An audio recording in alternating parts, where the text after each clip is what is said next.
जिनवाणी विराजमान करिए।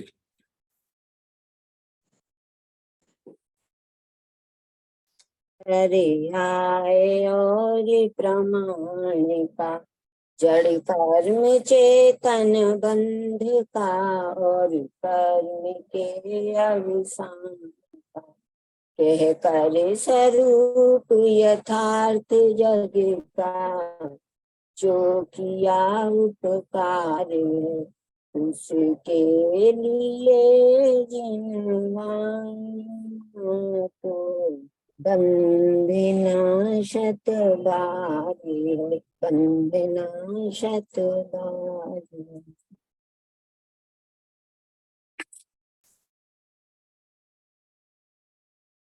षटखंडागम ग्रंथ को बंधु बारंबार बंद प्रक्रिया नाश कर हो जाऊं भव पार।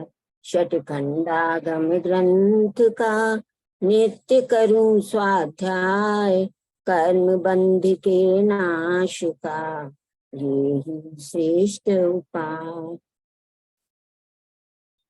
जय मंगल भूदाणम विमलाणम नाणदंसगम ज्ञानम त्रैलोक से हराणम रमोसया सब से धाड़म। जय उधर सेन नाहु जैन महाकम्मम पैड़ पावड़ से लो बुद्धि सिरेनोद्धरियो समप्यो को प्रयंतस। सतरि सहस धवलो जय धवलो षट्टि सहस्र बोधवो म बंदम चालीसम सिद्धंतयम अहम वंदे अरहंत भाषियतम गणहर देवे गंतियम सम्मम प्रणमामि भक्ति जुतो सुदनाण महो वही शिरसा पयाणी सुबारह कोड़ि सैन सुलख तिरासी ज्योति भरेण सहस 58 पंचवियाणी सयापन मामी जिणिंदवाणी। द्वादशांग जिनवाणी के 112 करोड़ 83,58,005 पदों को मैं हाथ जोड़कर नमस्कार करता हूँ।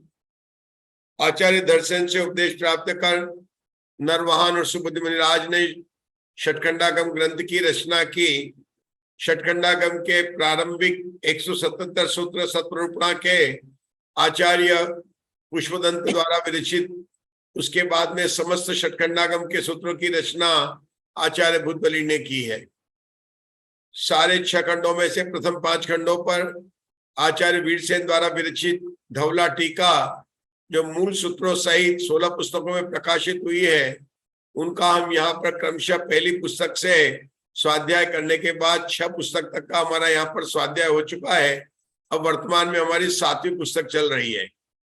पहली 6 पुस्तक धवला जी के मतलब जो है वह षटखंडागम के प्रथम खंड पर है, और जो 7वीं पुस्तक है वह धवला जी षटखंडागम के दूसरा खंड उस पर है। ममता जी दोषी षटखंडागम के 6 खंडों का नाम क्या है? जीवस्थान, खुद्दाबंद, जीवस्थान, खुद्दाबंद,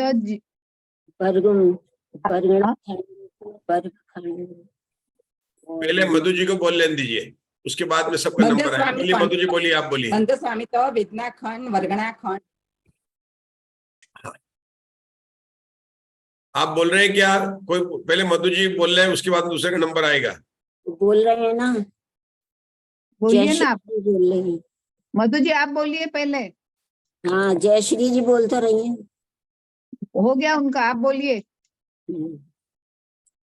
पहले जीव स्थान, दूसरा खुद्दाबंद, तीसरा बंद सामित्य, चौथा बरगणा खंड, और फिर बंद सामित्य विषय और महाबंद। बहुत बढ़िया, आप नाम कल याद करके बताइएगा। हाँ, आप बोलिए।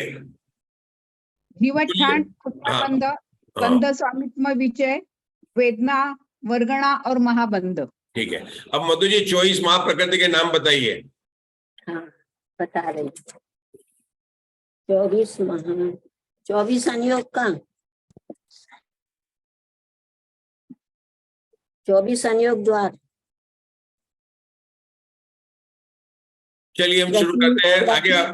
कल आपसे वेदना, स्पर्श, कर्म, प्रकृति, बंधन, निबंधन, प्रक्रम, उपक्रम, उदय, मोक्ष, सक्रम, लेश्या, लेश्या, कर्म, लेश्या, परिणाम, साता, सात, दीर्घ, ह्रस्व, भव, धारणीय, पुद्गलात, निदत्ता, निदत्त, निकाचिता, निकाचित, कर्म, स्थिति, पश्चिम, स्कंद और अल्पभूत। बहुत बढ़िया। 24 भगवान के नाम बता दीजिए सबको, आप सुना दीजिए।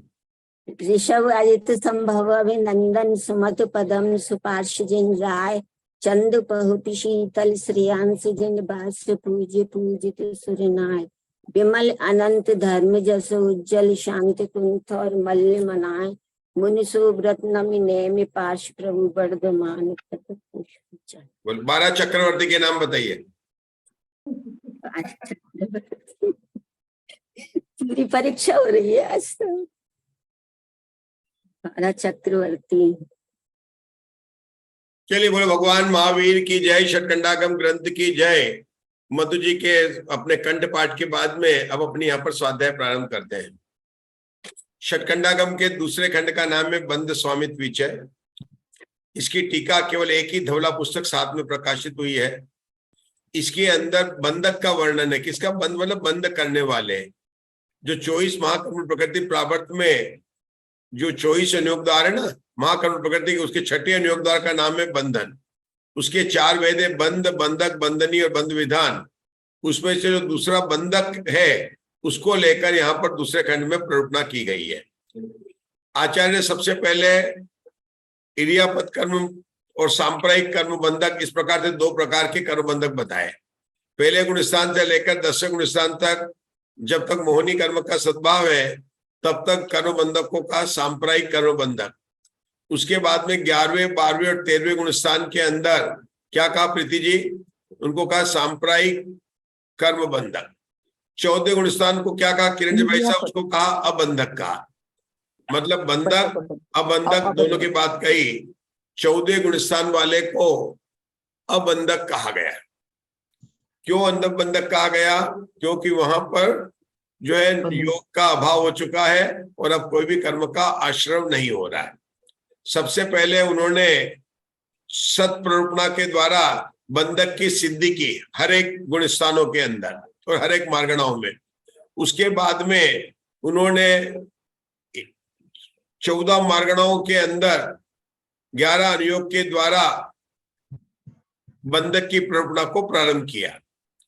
हमने यहाँ पर पहले एक जीव की अपेक्षा स्वामित्व की हमारी यहाँ पर वर्णन चल रहा है और एक जीव की अपेक्षा का स्वामित्व का वर्णन 14 मार्गणाओं में बताया जाएगा। 14 मार्गणाओं के अंदर किरण जी भाई साहब आपको नाम बताने हैं।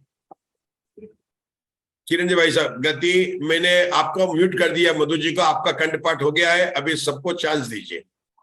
अगर आप कहें तो राजेश भाई आप डिसाइड कीजिए। मधु जी को मैंने पूरा कंठपाठ रोज 15 मिनट पहले करेंगे, अब मैं सबको चांस देना चाहता हूँ। हाँ बोलिए। चश्मा रह गया। ये बोलिए किरण भाई साहब 14 मार्गणाओं के नाम। गति इंद्रिय काय, गति इंद्रिय काय,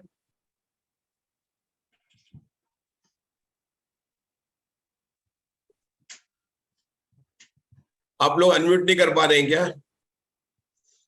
कर पा रहे, हो रहा है, हो रहा है। मैं बोलूं जी? हाँ आप बोलिए, अशोका जी बोलिए। गति इंद्रिय काय, योग वेद कषाय, ज्ञान संयम दर्शन, देश्या भव्य सम्यक संगी और आहार। बोलिए मंजुला जी 14 मार्गणाओं के नाम। 1 मिनट। गति इंद्रिय काय, योग वेद कषाय, ज्ञान संयम दर्शन, लेख्या भव्यत्व सम्यक संगी और आहार। हमारी यहाँ पर कौन सी मार्गणा चल रही है? अभी यहाँ पर संयम मार्गणा की चल रही है। संयम मार्गणा में एक जीव की अपेक्षा से स्वामित्व का कल हमने प्रकरण शुरू किया था। सबसे पहले हमने बताया था संयम किसे कहते हैं और संयम का स्वरूप की बात की थी। आप लोगों को याद है कल हमारे बताया भी था, ममता जी ने बताया था। क्या था? व्रत धारण, समिति पालन, कषाय निग्रह, इंद्रिय जय और दंड त्याग। ये संयम की परिभाषा जो है हमने जीव कांड गोमट सार के आधार से यहाँ पर की थी। समाज से संयमन को संयम कहते हैं और उस संयम के अस्ति और नास्ति को बताने वाली विशद परिभाषा उसके बोलों का भी हमने कल यहाँ पर देखा था। उसके बाद में हम यहाँ देख रहे हैं संयम मार्गणा के भेद। संयम मार्गणा के भेद बताएंगे उषा जी केकरा। हाँ जी। असंयम, देश संयम, सामायिक, छेदोपस्थापना, परिहार विशुद्धि, सूक्ष्म संप्राय, यथाख्यात चारित्र। कितने भेद हो गए? 7 भेद हो गए। 7 हो गए। सबसे पहले अपन ने कल किसकी चर्चा शुरू की थी प्रीति जी? संयम मार्गणा में जो भेद बताना शुरू किया तो किसको लिया सबसे पहले? सामायिक प्रस्तावना। सामायिक छेदोपस्थापना की क्या विशेषता, कौन से गुणस्थान से कौन से गुणस्थान तक होता है? बताइए राजेश भैया। सामायिक छेदोपस्थापना कौन से गुणस्थान से कौन से गुणस्थान तक होता है? 6वें से 9वें तक। कहाँ से? 6 से 9वें तक। 6वें से 9वें तक। 9वें तक होता है। तो इसके लिए आचार्य ने बोला था कि सामायिक छेदोपस्थापना संयम का कारण क्या है, तो वहां पर कौन से कारण बताए थे आपको पता है? 3 प्रकार की लब्धि उसको कारण बताई थी सामायिक छेदोपस्थापना। हाँ, कौन कौन सी बताई थी? औपसमिक, क्षयोपसमिक एंड क्षायिक। तीनों बताए थे। मैंने क्षायिक लब्धि भी बताई थी, औपशमिक बताया था और क्षायपशमिक बताया था। उस पर उन्होंने जब टीका लिखा था तो औपशमिक लब्धि को उन्होंने 11वें गुणस्थान के अंदर बताया था और क्षयिक लब्धि को उन्होंने 12वें गुणस्थान के अंदर। ऐसी बात हुई थी कि क्षय होने पर ये प्राप्त होती है। तब शंकाकार ने क्या प्रश्न पूछा था संजय जी? शंकाकार ने क्या प्रश्न पूछा था? जब आचार्य श्री ने टीका में कहा कि औपशमिक लब्धि जो है, उपशम लब्धि जो है 11वें गुणस्थान में जब सब कर्मों प्रकृति को 21 प्रकृतियों का उपशम हो जाता तब होती है। इस बात पर शंकाकार ने क्या प्रश्न उठाया था? प्रीति जी बता रहे हैं, बताइए प्रीति जी। शंकाकार ने कहा था कि वो तो पहले ही शुरू हो जाती है, अनिवृत्तिकरण अपूर्वकरण से ही शुरू हो जाती है, तो बाद में क्षयिक और औपशमिक कैसे? तो उसका उत्तर नहीं, ये बात नहीं कही थी शंकाकार ने। वहां पहले जो प्रश्न पूछा था कुछ और पूछा था, कौन बताएगा? कल ही पढ़ा था अपन ने। उन्होंने कहा था कि सामायिक छेदोपस्थापना में 9 गुणस्थान होते हैं। कितने होते हैं? 9 गुणस्थान होते हैं। और आप बोल रहे हैं कि औपशमिक लब्धि 11वें गुणस्थान में होती है, तो फिर इसको आप कैसे ले सकते हैं? ये प्रश्न उन्होंने पूछा था। याद आया आप लोगों को? क्या पूछा था उन्होंने? कि सामायिक और छेदोपस्थापना में, देखो पढ़ लेते हैं अपन, थोड़ा सा रिवाइज करके चलेंगे। उसने बताया कि छेदोपम लब्धि तो भले ही हो, हाँ, परंतु ये बताया तो संयम मार्गणा के अनुसार जीव संयत तथा सामायिक छेदोपस्थापना परिहार विशुद्धि संयम किस कारण से होता है? तो उन्होंने कहा था औपशमिक, क्षयिक, क्षयपशमिक लब्धि से जीव संयत व सामायिक छेदोपस्थापना शुद्धि संयत होते हैं। ये इन्होंने बता दिया। या तीनों लिखे, सामायिक और छेदोपस्थापना का एक ग्रुप बनाया। उसके बाद में उन्होंने सबसे पहले वर्णन किससे किया कि हमें पता है कि यहाँ पर इन मार्गणाओं में जो वर्णन किया जा रहा है 3 तरह से किया जा रहा है। कौन कौन से आशा बहन बताएंगे कौन कौन से 3 से?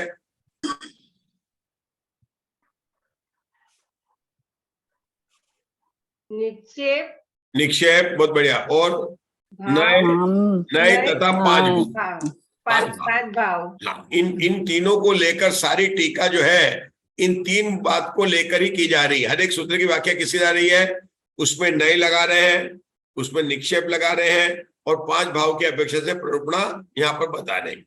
तो जब सामायिक छेदोपस्थापना की टीका प्रारंभ की तो आचार्य श्री ने सबसे पहले निक्षेप लगाया। निक्षेप कितने होते हैं आशा बहन बताएंगे? कितने होते हैं निक्षेप? निक्षेप 4 होते हैं तत्वार सूत्र में। नाम निक्षेप, द्रव्य निक्षेप, भाव निक्षेप और काल निक्षेप।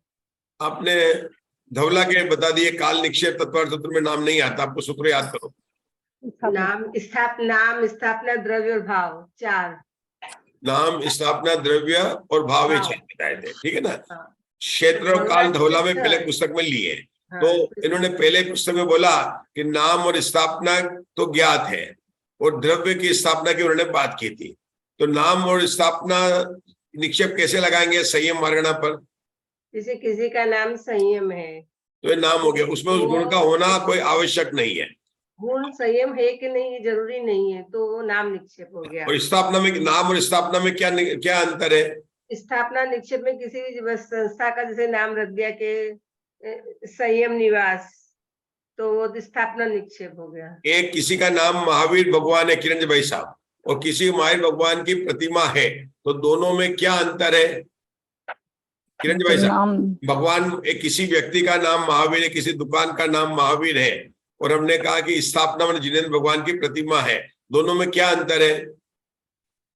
प्रतिमा और ये नाम स्थापना हो, गुण नहीं महावीर की। नाम में तो वो गुण नहीं है, और स्थापना वो जिसमें की है वो पूज्य होगी, वो गुणों की स्थापना कर दी उसमें। जिसमें स्थापना की है नाम स्थापना हो गया। हाँ, नाम तो हो गया जिसका नाम रखा, चाहे वो व्यक्ति का नाम रखे, चाहे दुकान का नाम रखे, चाहे हॉस्पिटल का नाम लिख दिया महावीर हॉस्पिटल, लिख तो नहीं सकते आता है। हाँ, ये तो नाम हो गया। जरूरी नहीं कि वहां पर महावीर भगवान के कोई भी गुण हो। तो स्थापना में क्या अंतर है? किसी का नाम रख, स्थापना की महावीर भगवान की, अपने प्रतिमा में स्थापना की, तो उसमें क्या अंतर हो जाता है? गुणों की स्थापना हो जाती है। तदाकार और तदाकार, ये भेद हुए, स्थापना के दो भेद हुए। हमने पूछ रहे हैं कि स्थापना किया, महावीर स्थापना कर दी, तो क्या हो गया? उसमें उसके धर्म भाव का आरोप कर लिया जाता है। मतलब जो महावीर भगवान के जो गुण है, उन गुणों का उसमें आरोप कर लिया जाता है। मतलब अब उसका जो है आदर भी बराबर उसी तरह से होगा। जिस प्रकार से महावीर भगवान का आदर होता है, उसी प्रकार से स्थापना निक्षेप के अंदर क्या होता है, उसमें आदर भाव धर्म भाव आ जाते हैं। और स्थापना निक्षेप बहुत प्रबल निक्षेप है। कैसे कहेंगे प्रबल निक्षेप कैसे है? कि जितना साक्षात में विराजमान जिनेंद्र भगवान से ज्यादा जितनी प्रभावना होती है, और उससे कई अधिक गुणी एक जिनेंद्र प्रतिमा की प्रभावना होती है। क्यों? कि भगवान का समुश्रण तो कुछ काल तक होता है, लेकिन जैसे भगवान महावीर की प्रतिमा, भगवान महावीर समुश्रण में केवल 30 वर्ष तक विराजमान थे, लेकिन भगवान महावीर की प्रतिमा कम से कम यहाँ पर भी 21,000 वर्ष तक तो चलेगी, तब तक तो इसकी प्रभावना होगी। देख, प्रतिमा का प्रभावना बहुत ज्यादा मतलब होता है। आप लोग प्रतिमा के स्थापना निक्षेप के, अगर आपको उसके प्रभावना और बल को व्यक्त करना है, तो पृथ्वी जी कैसे करेंगे? एकलव्य को लेकर करेंगे। एकलव्य ने गुरु द्रोणाचार्य की प्रतिमा ही बनाई थी, उसकी स्थापना बनाई थी, और वो प्रयोग विद्या में, धनुर्विद्या में पारंगत हो गया था। जबकि वहां पर उस मूर्ति ने द्रोणाचार्य के रूप में अर्जुन को यह नहीं बताया था कि तू ऐसा कर, हाथ ऊपर नीचे कर और कर। लेकिन स्थापना निक्षेप के प्रबलता देखो कि वह एकलव्य उस मूर्ति के आधार से शिक्षा प्राप्त करके साक्षात में जो शिक्षा प्राप्त किया, ऐसे अर्जुन से भी अधिक निपुण धनुर्धारी हो गया। कितनी मतलब स्थापना निक्षेप की कितनी प्रबलता है। हमारे भगवान में क्या कहा गया है? मुग्धा जी को पता, क्या कहेंगे बताएंगे? जिन प्रतिमा जिन सार की, क्या कहा? जिन प्रतिमा कैसी है? जिनेंद्र भगवान के सामने की है। अब यहाँ पर जो बात कर रहे हैं संयम की स्थापना की है, तो उसमें उस भाव के धर्म के गुण हो जाएंगे। संयम ही मतलब उसको संयम ही होना चाहिए। खैर, उसके बाद में आया था द्रव्य निक्षेप की बात आई थी। द्रव्य निक्षेप में कितने भेद किए थे? दो भेद किए थे। बहुत बढ़िया। मंडली पता है कौन कौन से कहते हैं? आगम और नो आगम। आगम और इसको सही में क्या बोलेंगे किरण भाई साहब? आगम द्रव्य संयम और नो आगम द्रव्य संयम। सब जगह संयम जरूर लगाना, क्योंकि संयम की यहाँ पर बात चल रही है। फिर आगम द्रव्य संयम किसे कहा था किरण भाई साहब? या ये बता, राजेंद्र, दोनों में से कोई बताएगा? आगम द्रव्य संयम किसको कहा था? आगम द्रव्य संयम शास्त्रों के ज्ञाता। आपसे नहीं पूछा है। भाव संयम को आगम संयम कहा था क्या? नहीं, आगम द्रव्य संयम मतलब जो द्रव्य संयम नाम के शास्त्र का ज्ञाता है, लेकिन वर्तमान में उसके उपयोग से रहित है, उसको तो कहा था आगम द्रव्य संयम। नो आगम द्रव्य संयम के 3 भेद किए थे। कौन कौन से? ज्ञायक शरीर, भावी और तद व्यतिरिक्त। ठीक है। फिर उन्होंने कहा था कि जो ज्ञायक शरीर और भावी, यह भेद तो सरल है। फिर उन्होंने नो आगम द्रव्य संयम के भेद बताए थे। अब बताइए मंजुला जी, कौन से भेद बताए थे? उदाहरण देके बताया था। क्या पूछो? नो आगम द्रव्य के 3 भेद बताए थे। 3 भेद। हाँ, 3 भेद बताए थे। अब मैं उदाहरण बताया था। उन्होंने कहा था, उन्होंने पीछी कमंडल, देखो सब लिखा था यहाँ पर, तद नो आगम द्रव्य संयम के साधनभूत पीछी आहार कमंडल पुस्तक आदि को कहते हैं। उन्होंने नो आगम के 3 भेद किए थे, ज्ञायक शरीर, भव्य। और बोला ये दोनों तो इजी है, क्योंकि भव्य कौन है कि जो अभी वर्तमान में नहीं है लेकिन भविष्य में संयम शास्त्र का ज्ञाता होगा। और ज्ञायक शरीर क्या है कि जिसको ज्ञाता है उसका शरीर, भूतकाल, वर्तमान काल और भविष्य काल। उसके बाद में तीसरा भेद क्या था, तद व्यतिरिक्त द्रव्य आगम संयम, तद व्यतिरिक्त द्रव्य नो आगम द्रव्य संयम, पूरा नाम लेना था। उसका उदाहरण क्या दिया था, पीछी, आहार, कमंडल, पुस्तक आदि को कहते हैं। इसके बाद में किसकी बात आई थी, उषा जी कह रहा भाव संयम आगम की बात आई थी। उसके भी दो भेद कहते हैं, भाव संयम के कौन से, आगम और नो आगम के भेद। तो भाव आगम संयम किसको कहा था, जो संयम नाम के शास्त्र का ज्ञाता है और वर्तमान में उसके उपयोग से सहित है, ऐसे जीव को क्या कहेंगे मुग्धा जी, आगम भाव अब नो आगम भेद के यहाँ पर भेद कहा था। नो आगम में क्या बताया था, 3 प्रकार का, शाही, शैव शमिक और औपशमिक। इन प्रकरणों में किस प्रकार से संयम होता है, चूंकि इन्होंने नो आगम भाव संयम का यहाँ पर भेद करके बात किया, और हम यही बता रहे हैं कि शाही, शैव शमिक, औपशमिक, इससे क्या पता चलता है कि यह संयम मार्गणा में भाव संयम की मुख्यता है।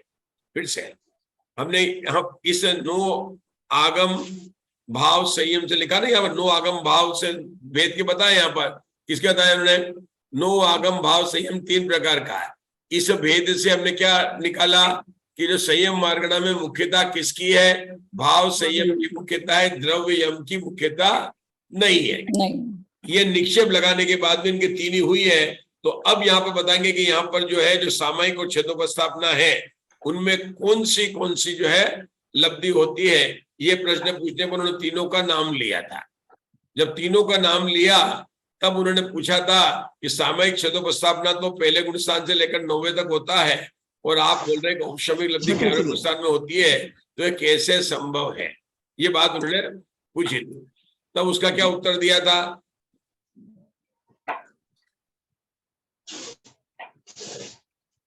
उसका 2 उत्तर दिया था। कल भी मैंने प्रीति जी से पूछा था और आज फिर पूछ रहा हूं, उसके 2 उत्तर आए थे। दूसरा उत्तर आप सब लोगों ने बताया था और उसके 2 उत्तर दिए थे। पहला उत्तर क्या था, दूसरा उत्तर क्या था, कल बात हो चुकी है अपनी। प्रीति जी आपने बताया था, दूसरा उत्तर बताया था, फिर हाँ बोलो, आज बोलो, दोनों उत्तर बताओ। आज उन्होंने पहला तो ये था कि पहले ही क्रोध लोभ छोड़ के जो बाकी की कषाय होती है वो तो पहले ही क्षय और उपशम को प्राप्त हो जाती है, फिर बाद में क्यों ऐसा बोला है, निवृत्तिकरण तक क्यों ऐसा लाया है, ये पहला था। ठीक है, आपको याद आ रहा है, लेकिन देखो स्पष्ट नहीं हो पा रहा है। 2 उत्तर निवृत्तिकरण पहले हाँ, अगर आप बोलना चाहें तो बोलिए। जब मैं शुरू करता हूं उसमें बोलने में अंतराय होती है बाद में सुनने वालों को। अभी अपन बात कर रहे हैं, क्योंकि मैं चाहता हूं कि अपन सबको अभी स्पष्ट नहीं हुआ और कल भूल गए जैसा आपको लोग लग रहा है। मैं फिर से बता दूं, उन्होंने 2 उत्तर दिए थे। पहला तो ये कि शंकाकार का प्रश्न क्या था कि 11वें गुणस्थान जब पूर्णता होती है और सामायिक छेदोपस्थापना के 9 गुणस्थान होते हैं तो आप इसको औपशमिक लब्धि कैसे कह सकते हैं। तो उसका पहला उत्तर हुआ था कि भाई 9वें गुणस्थान के अंदर ये बात जरूर है कि लोभ कषाय को अगर छोड़ दें तो क्रोध कषाय, मान कषाय और माया कषाय का अपगत वेदी में भागने में 2 भाग थे ना, सवेद भाग और निर्वेद भाग, उसमें पूरा जो है उपशम हो चुका है। तो उसकी अपेक्षा वहां पर औपशमिक भाग क्रोध कषाय की अपेक्षा से, मान कषाय की अपेक्षा से और माया कषाय। हाँ, लोभ कषाय की बात में लोभ कषाय का उदय तो 10वें गुण स्थान में है और उसका उपशम अपन मानेंगे, कब मानेंगे, उसका 11वें गुण स्थान में जाकर उसकी बात कर। ये बात अपन ने बता दी। दूसरा उन्होंने बोला था, दूसरा बात आपने प्रीति जी कल बताया था कि ये कार्य जो उपशम होने का कार्य 8वें गुण स्थान के प्रथम समय से हो जाता है, इसलिए उसको भी उपचार से कह सकते हैं। ऐसी 2 बात कल यहाँ पर आई थी। किरण भाई साहब ये बात बताने के बाद में अब आगे आपको पढ़ना है। किरण भाई साहब को पढ़िए, आगे पढ़िए। सूत्र नंबर हमारा 49 चल रहा था। हमने इतनी बात करने के बाद में हमने 50 नंबर के सूत्रों में भी अपन ने बात की थी। ये तो रिविजन किया अपन ने। 50 नंबर का सूत्र था परिहार विशुद्धि संयम के नाम से। तो परिहार विशुद्धि संयम का कल जब सूत्र पढ़ा था तो परिहार विशुद्धि संयम किरण भाई साहब कौन से गुण स्थान में होता है, केवल 6ठे और 7वें गुण स्थान में होता है। तो राजेश भैया आप बताना चाहेंगे परिहार विशुद्धि में कौन सी लब्धि लेंगे। 3 प्रकार की लब्धि बताई जा रही है ना यहाँ पर। परिहार विशुद्धि संयम 6ठे और 7वें में होता है। आशा बहन बताएंगे आप। नहीं और निक्षेप लेंगे। क्षयोक्षमिक तीनों ही हो सकती है शायद पहले। क्षयोक्षमिक लब्धि होगी। औपशामिक और शायिक लब्धि क्यों नहीं लेंगे? क्योंकि वो 8वें गुण स्थान से शुरू होती है। क्योंकि वो उपशम श्रेणी और शपक श्रेणी में होती है। बहुत आंसर सही है, क्यों उपशामने का कार्य उपशम श्रेणी में होता है, शपक श्रेणी में शपने का कार्य होता है। और ये परिहार विशुद्धि संयम वाले कौन होते हैं, जरा आप इनके बारे में बताना चाहेंगे? अपनी यहाँ पर चर्चा हो चुकी है, परिहार विशुद्धि संयम कौन होते हैं? हाँ, हमारे मुग्धा जी ने मुग्धा जी बता रहे हैं।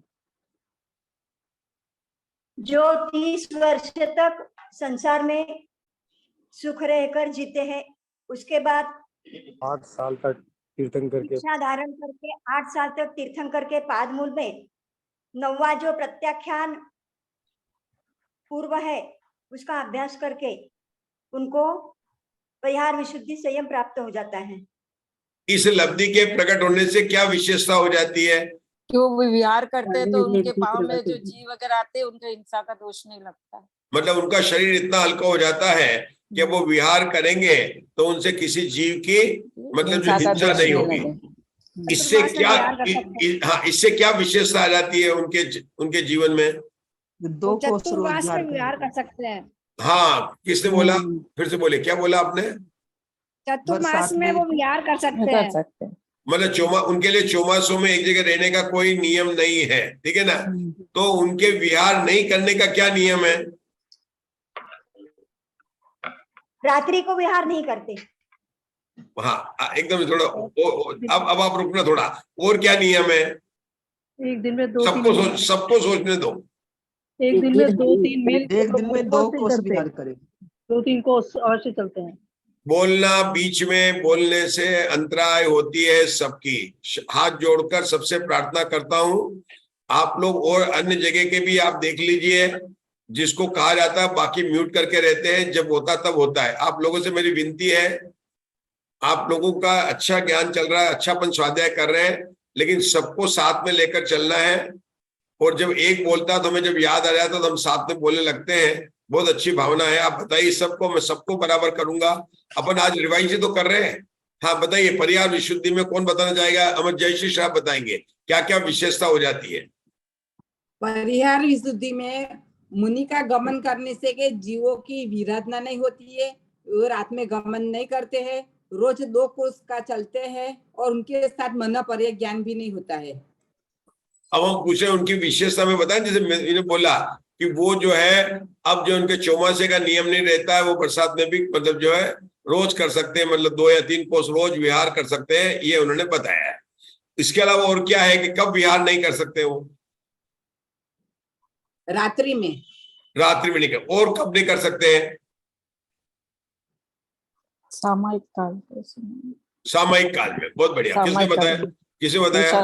उषा दोषी ने। हाँ, मतलब 2 चीज रखना चाहिए, पहचान में नहीं आ रही आप आज ना। सामयिक और उसको हो गया, क्या हो गया? सामयिक के काल में क्या बताया? सामयिक क्यों नहीं बताइए। आपने बताया, उत्तर सही है, लेकिन सामयिक के काल में विहार करने की अनुमति क्यों नहीं है? उस समय तो फिर उनको दोष लगेगा ना। वो हाँ, दोष लगेगा, क्योंकि उनका आवश्यक पालन करने का है। सब बहुत बढ़िया। मतलब सामयिक के काल में और रात्रि में क्यों नहीं? कि रात्रि में होने पर भी मुनिराज को बोलने का और विहार करने का निषेध है, क्योंकि उस समय सूर्य के प्रकाश में कुछ भी नहीं दिखाई देते ना उसमें, मतलब कोई सामने वाला आ जाए, कोई भी आ जाए। तो परिहार विशुद्धि संयम वाले मुनिराज केवल सामयिक के काल को छोड़कर और किसको रात्रि के काल को, सूर्य अस्त होने के बाद में, उसके पहले कभी भी वो गमन कर सकते हैं। ऐसा उनका कोई भी नियम नहीं है। मतलब वो गमन करके विहार करके कहीं भी जाकर भी आहार ले ले, क्या भी कर ले, कोई उनके लिए रोक टोक नहीं है। ये उन्होंने कौन से पूर्व का स्वाध्याय करने से रिद्धि की प्रकट हुई थी? बोलो। हाँ, ये बता रहे। हाँ, ममता जी जोशी बताइए नाम। प्रत्याख्यान नामक 9वें पूर्व का अध्ययन करने के। हाँ, तो पहले से 9 पूर्व के नाम किसको याद है? मधु जी बाद में सुनाएंगे, मधु जी को याद है, अभी बाकी लोगों को चांस दे रहे हैं।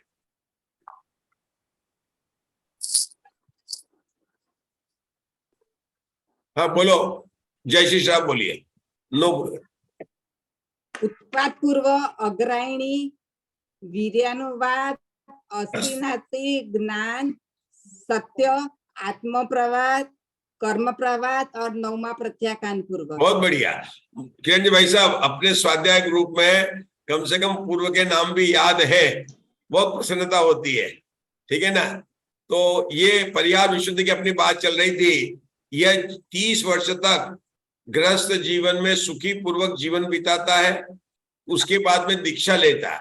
दीक्षा किसी भी आचार्य के पास में, मुनिराज के पास में ले सकता है, लेकिन किसी श्रुत केवली या केवली के पादमूल में जाकर 8 से 9 वर्ष तक वह प्रत्याख्यान पूर्व का स्वाध्याय करता है। और उस स्वाध्याय करने से ऐसी संयम के बल से, ऐसी भावों की विशुद्धि से ऐसी रिद्धि प्रकट हो जाती है, जिसके कारण अब उससे चलने पर, गमन करने पर भी किसी भी जीव का हिंसा नहीं होती है। तो ऐसे जीव के लिए चौमासे का नियम नहीं रहता है। वे सामयिक काल को और रात्रि को छोड़कर कभी भी विहार कर सकते हैं। ऐसा संयम जिसको होता है उसको परिहार विशुद्धि कहते हैं। ये परिवार विशुद्धि वाले 6ठे और 7वें गुण स्थान में होते हैं। और हमने बताया था कि जब परिहार विशुद्धि होती है तो कौन कौन सी बातें एक साथ नहीं होती, उषा दोषी ही बताएंगे। बहुत पहले याद किया था दूसरी पुस्तक में, 4-5 चीजें एक साथ नहीं मन होती। पर्याय ज्ञान, परिहार विशुद्धि, मन पर्याय ज्ञान, प्रत्योषम सम्यक, बहुत बढ़िया। आहारक रिद्धि और आहार। बताइए प्रीति जी, बताइए कौन कौन सी चीजें हैं? प्रथमोपशम, मन पर्याय ज्ञान और आहार रिद्धि और आहारक शरीर बना, हाँ। ये एक साथ नहीं होता। हाँ, और परिहार विशुद्धि एक साथ। बोलिए अशोका जी, कौन कौन सी चीजें एक साथ नहीं हो सकती है? एक तो आहारक रिद्धि और मन पर्याय ज्ञान और परिहार विशुद्धि और प्रथमोपशम सम्यक। हाँ, कस्तूरी जी बता रहे, कस्तूरी जी बता रहे, देखो। प्रथमोपशम सम्यक दर्शन, आहारक द्विक, मन पर्याय ज्ञान और परिहार विशुद्धि, ये एक साथ नहीं होते। इसमें प्रथमोपशम सम्यक को एक तरफ रखे और बाकी सबको ले। परिहार विशुद्धि, मन पर्याय ज्ञान, आहारक रिद्धि, तो इनमें क्या विशेषता है? स्वामित्व की अपेक्षा से अपना विषय चल रहा, स्वामित्व की अपेक्षा से विशेषता क्या है? अभी आप लोगों ने उत्तर सही दिया। क्या उत्तर सही दिया कि कौन कौन सी चीजें एक साथ नहीं हो सकती है? प्रथमोपशम सम्यक, मन पर्याय ज्ञान, परिहार विशुद्धि और कौन सा था आशा बहन? आहारक शरीर बनाने का कार्य। ये सब एक साथ नहीं हो सकते हैं। लेकिन इनमें स्वामित्व की अपेक्षा से कैसे भेद करेंगे? स्वामित्व समझते हैं, इसका स्वामी कौन है? स्वामित्व की अपेक्षा से 3 मन पर्याय ज्ञान, आहारक रिद्धि और परिहार विशुद्धि मुनि महाराज के होते हैं। हाँ, और प्रथमोपशम सम्यक 6ठे 7वें गुण स्थान वाले दोनों को होगा। हाँ, मतलब वो 5, किसी को भी हो सकता है। 4थे गुण स्थान से लेकर 7वें गुण स्थान तक होता है। तो किसी को, तो उसके स्वामी श्रावक भी है और कौन है? श्रावक भी है, मुनि महाराज जी, और मुनि महाराज भी है। ये अंतर हो गया है। ऐसे परिहार विशुद्धि संयम की हमारी यहाँ पर चर्चा चल रही थी। अब यहाँ पर पढ़ेंगे हमारे, कौन पढ़ने जा रहे हैं? संजय जी, आपको पढ़ना है। संजय जी, आपको आगे का पढ़ना है यहाँ पर परिहार विशुद्धि के बाद। ये भी होगा कि प्रथमोपशम मिथ्या दृष्टि को ही होगा और ये बाकी के जो 3 है वो सम्यक दृष्टि जीव को ही रहते हैं। हाँ, ये बिल्कुल अंतर है। ये बिल्कुल सही है। लेकिन जब होगा तब वो सम्यक दृष्टि कहलाएगा। प्रथमोपशम सम्यक वाला सम्यक दृष्टि कहलाएगा। हाँ। इसलिए अपने को बात नहीं है किसको होता है, ये नहीं पूछा अपन ने। उसका होने के बाद में स्वामी कौन है, क्योंकि शादी होने के बाद में तो लड़की का गोत्र बदल जाता है। तो एक बार सम्यक दर्शन हो गया है तो वो मिथ्या दृष्टि नहीं रहा है। लेकिन श्रावक और मुनिराज ऐसा अंतर हो सकता है। आपने बराबर सही बोला, लेकिन ये अंतर होता है। चलिए संजय जी, आप पढ़ सकते हैं क्या? आपका जो एक पुस्तक है जिनवाणी है आपके पास में? पढ़ सकती हूँ। हाँ, पढ़ सकते तो पढ़िए। ये सूत्र नंबर 50 पढ़ना है आपको। हाँ, पढ़ती हूँ। परिहार शुद्धि संजदो, परिहार शुद्धि संजदो, संजदा संजदो नाम प्रथम भवति। हाँ, आगे का भी साथ में पढ़ लीजिए, 51वीं साथ में पढ़ लीजिए। खवो खवो समीयाय लती है। अब इसकी हिंदी में टीका। जीव परिहार शुद्धि संयत और संयता संयत किस कारण से होता है? यहाँ भी नए और निक्षेपों का आश्रय लेकर पूर्ववत चालना करनी चाहिए। चालना का मतलब क्या है? चालना का मतलब निक्षेप नय और भाव से जानना है। आप लोग चालनी किसको कहते हैं? गेहूं बिनते क्या कहते हैं? क्या बोल चालना बोलते हैं ना? हाँ, तो चालना करने का मतलब क्या है? क्या ये निगम नहीं है? क्या ये संग्रह नहीं है? क्या ये ऋजु सूत्र नहीं है? कि शब्द नहीं है? कि समभी रूढ़ नहीं? कि एवं भूत नहीं है? मतलब इस प्रकार से चालना कर करके, चालना में जैसे करके निकाल देते ना, ऐसे निकाल के बता देना कौन है कि एवं भूत नहीं से, मतलब जो बात बताते ना, इस प्रकार से निक्षेप की, नई की और इन तीनों की यहाँ पर चालना करनी चाहिए। चलो आगे बोलिए, क्या पढ़ी संजय जी आगे? क्षमिक लब्धि से जीव परिहार शुद्धि संयत व संयता संयत होता है। 4 संज्वलन और 9 कषायों के सर्वघाती स्पर्धकों के अनंत गुनी हानि द्वारा क्षय को प्राप्त होकर देशघाती रूप से उपशांत हुए स्पर्धकों के उदय से परिहार शुद्धि संयम की उत्पत्ति होती है। इसलिए क्षायोक्षमिक लब्धि से परिहार शुद्धि संयम होता है। 4 संज्वलन और 9 कषायों के क्षयोक्षम संज्ञा वाले देशघाती स्पर्धकों के उदय से संयमा संयम की उत्पत्ति होती है। इसलिए क्षयोक्षम लब्धि से संयमा संयम होता है। ये यहाँ पर रुकते हैं, इन्होंने पूरा पढ़ लिया। प्रश्न नंबर 1, यहाँ पर सूत्र में परिहार विशुद्धि संयम के साथ में, नहीं कौन सा लिया? परिहार विशुद्धि संयम की बात चल रही ना, इसके साथ में संयम संयम को क्यों लिया? क्योंकि संयम संयम तो 5वें गुणस्थान में होता है और परिहार विशुद्धि 6ठे 7वें गुणस्थान में होती है, और खास 6ठे गुणस्थान में उसका। तो आचार्य श्री ने दोनों का एक सूत्र क्यों बनाया? क्षायोक्षमिक लब्धि के कारण। क्षायोक्षमिक लब्धि के कारण, बहुत बढ़िया। तो क्षायोक्षम की परिभाषा 6ठे 7वें गुणस्थान में भी घटेगी और 5वें गुणस्थान में भी घटेगी। ठीक है, अब बताते मैं। लेकिन क्षायोक्षम की परिभाषा के 3 बोल बताइए। पहले मुझे बताइए कि 5वें गुणस्थान जिसका नाम है संयम संयम, उसमें कौन सी कषाय का उदय है? वह प्रत्याख्यान का उदय है। है। यहाँ पे लिखा है प्रत्याख्यान और 9 कषाय। जो प्रश्न पूछ रहे हैं उसकी बात कर रहे हैं। आपका उत्तर सही था कि दोनों में क्षाय शब्द लब्धि की घटित करने की अपेक्षा से दोनों का आचार्य श्री ने एक सूत्र बनाया, यह उत्तर सही था। अब आगे हमें समझने का प्रयास कर रहे हैं कि जो 6ठे 7वें गुणस्थान है, जहां पर संजुलन और 9 कषाय ने 13 कषाय का उदय है, एक साथ नहीं है, लेकिन इनमें से 13 कषाय का उदय आएगा। जिसका भी हो, संजुलन, क्रोध, मान, माया, लोभ का होगा, तो 4 कषाय में से किसी एक का और 9 कषाय में से 5 का उदय होगा, क्योंकि स्त्री व पुरुष दोनों का साथ तो नहीं होता, जिसका भी होगा उदय होगा। लेकिन 13 प्रकृतियों में से इनके उदय की बात चलेंगे। लेकिन 6ठे 7वें गुणस्थान में प्रत्याख्यानावर्णी कर्म का उदय नहीं है, ये निश्चित बात है। लेकिन 5वें गुणस्थान में कौन से कषाय का उदय है? प्रत्याख्यान का भी है, संजुलन कषाय का भी है, 9 वो तो अभी प्रत्याख्यान का लेंगे। 5वें गुणस्थान में प्रत्याख्यान है ना, संजुलन का तो आगे की बात चलेगी, उसके साथ में होगा प्रत्याख्यान। 5वें गुणस्थान में प्रत्याख्यान कषाय के उदय होने से संयम की अपेक्षा से क्या अंतर पड़ता है? देश संयम होगा, वहां सकल संयम नहीं होगा। सकल संयम नहीं होगा। आपके सब उत्तर आज सही आ रहे हैं, आप अच्छा स्वाध्याय करके आए। तो 5वें गुणस्थान के अंदर आपको कहा कि प्रत्याख्यानावर्ण कर्म, तो उसके सकल संयम नहीं होगा, बराबर। यहां तक तो उत्तर है। अब आपको चूंकि सब 3 उत्तर आपने सही दिए हैं, अब आगे के पड़ाव में जा रहे हैं, तो अभी आप नहीं रहेंगे और कोई नहीं, आप सुनेंगे, आगे बताएंगे। अब आपको दोनों में पहले शैवशम की परिभाषा घटानी है, ठीक है ना। तो शैवशम की परिभाषा 5वें गुणस्थान में कैसे घटाएंगे? क्योंकि प्रत्याख्यान वर्णिक कषाय, पहले देखिए, देशघाती प्रकृति की सर्वघाती प्रकृति है।